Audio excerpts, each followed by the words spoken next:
ప్రభువును ప్రియ రక్షకుడైన దేవుని పేరట మీ అందరికీ శుభాభివందనములు తెలియజేసుకుంటున్నాను. జీసస్ న్యూ క్రియేషన్ మినిస్ట్రీస్ ద్వారా ఈ రీతిగా ప్రతిరోజు అనుదిన ఆహారమును మీతో పంచుకోవడానికి దేవుడిస్తున్న కృపను బట్టి దేవునికి ఎనలేని కృతజ్ఞతలు. వాక్య ధ్యానంలోనికి మనం వెళ్దాము. ఎఫెసీయులకు రాసిన పత్రిక 1వ అధ్యాయము 7వ వచనం.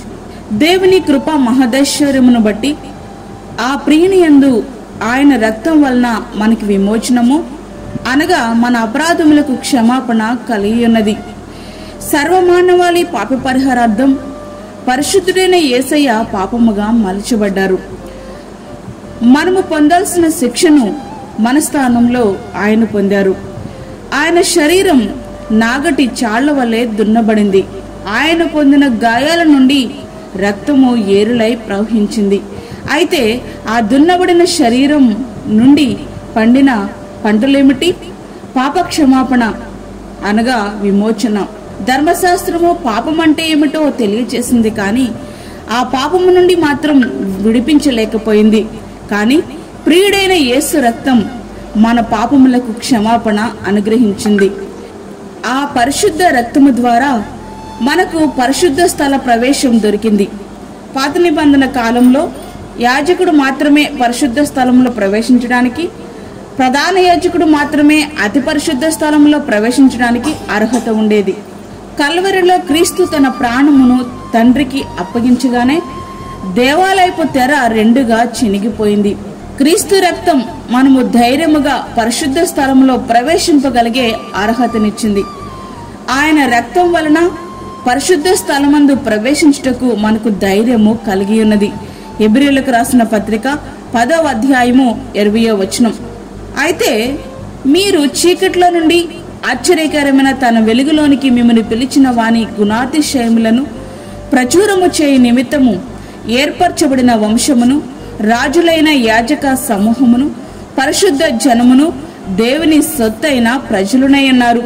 1 పేతురు 2వ అధ్యాయము 9వ వచనం. పాత నిబంధన కాలంలో లేవీలు మాత్రమే యాజకత్వం చేయాలి. ప్రజల పక్షముగా వారే దేవునికి దహన బలులు, సమాధాన బలులు అర్పించాలి. అయితే మనకు బదులుగా విధించబడిన క్రీస్తు అనే పస్కా గొర్రెపిల్ల ఆయనను విశ్వసించిన వారందరినీ యాజకులను చేసింది. మనపైన మరొక యాజకుడు లేడు. నేరుగా మనమే ప్రార్థనా విజ్ఞాపనలతో ఆయన సన్నిధికి వెళ్ళొచ్చు. ఆత్మీయ బలులను మనము అర్పించవచ్చు. ఒకరి నీతి, పరిశుద్ధత, వాని క్రియలు అతనిని నీతిమంతులుగా తీర్చలేదు. క్రీస్తు రక్తం మాత్రమే ఒకరిని నీతిమంతులుగా తీర్చగలదు. కాబట్టి ఆయన రక్తం వలన ఇప్పుడు మీరు నీతిమంతులుగా తీర్చబడి మరింత నిశ్చయముగా ఆయన ఉగ్రత నుండి రక్షింపబడుదుము. రోమీయులకు రాసిన పత్రిక 5వ అధ్యాయము 9వ వచనం. క్రీస్తు రక్తం వలన మనకి స్వస్థత అనుగ్రహించబడింది. మన అతిక్రమ క్రియలను బట్టి అతడు గాయపరచబడిను, మన దోషములను బట్టి నలుగుగొట్టబడిను, మన సమాధానార్థమైన శిక్ష అతని మీద పడిను. అతడు పొందిన దెబ్బల చేత మనకు స్వస్థత కలుగుచున్నది. యెషయా గ్రంథము 53వ అధ్యాయము 5వ వచనం. క్రీస్తు రక్తం వలన మనకు శత్రువునిపై విజయం కలిగింది. వారు గొర్రెపిల్ల రక్తమును బట్టి, తామిచ్చిన సాక్ష్యమును బట్టి వారిని జయించి ఉన్నారు. ప్రకటన గ్రంథము 12వ అధ్యాయము 11వ వచనం.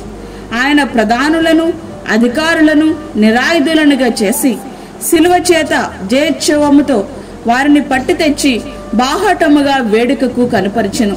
కొలసీలకు రాసిన పత్రిక 2వ అధ్యాయము 15వ వచనం. క్రీస్తు రక్తం వలన క్రీస్తుకు మనము సమీపస్థులమయ్యాం. అయినను మునుపు మనం దూరస్థులమైనను మీరు ఇప్పుడు క్రీస్తు యేసునందు క్రీస్తు రక్తం వలన సమీపస్థులయ్యున్నారు. ఎఫెసీయులకు రాసిన పత్రిక 2వ అధ్యాయము 13వ వచనం. క్రీస్తు రక్తం వలన బంధకముల నుండి మనకు విడుదల కలిగింది.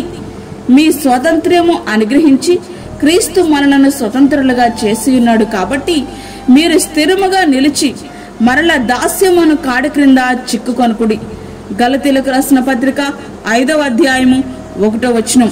క్రీస్తు రక్తం వలన నిత్య జీవము, జీవ పునరుద్ధానం మనకు కలిగింది. నా శరీరమును తిని నా రక్తము త్రాగువాడే నిత్య జీవము గలవాడు. అంత్య దినమున నేను వానిని లేపుదును. యోహాను రాసిన పత్రిక 6వ అధ్యాయము 54వ వచనం. ప్రియ స్నేహితుడా, వాక్యం ఉండినటువంటి ప్రియమైన దేవుని బిడ్డ, క్రీస్తు మరణము ద్వారా మనకు విడుదల సంభవించింది.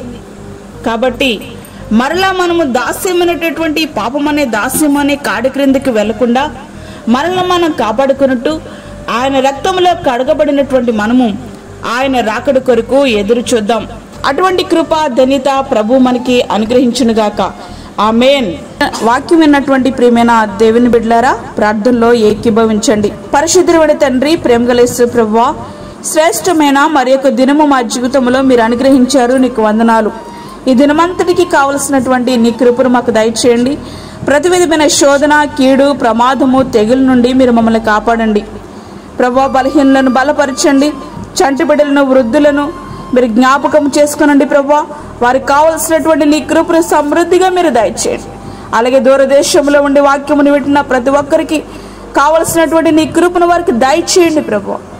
ఓ తండ్రి, అనేక బాధల చేత తండ్రి ఇబ్బందుల చేత కొట్టిమిట్టాడుచున్న నీ బిడ్డలకు కావలసినటువంటి కృపను సమృద్ధిగా దయచేయండి.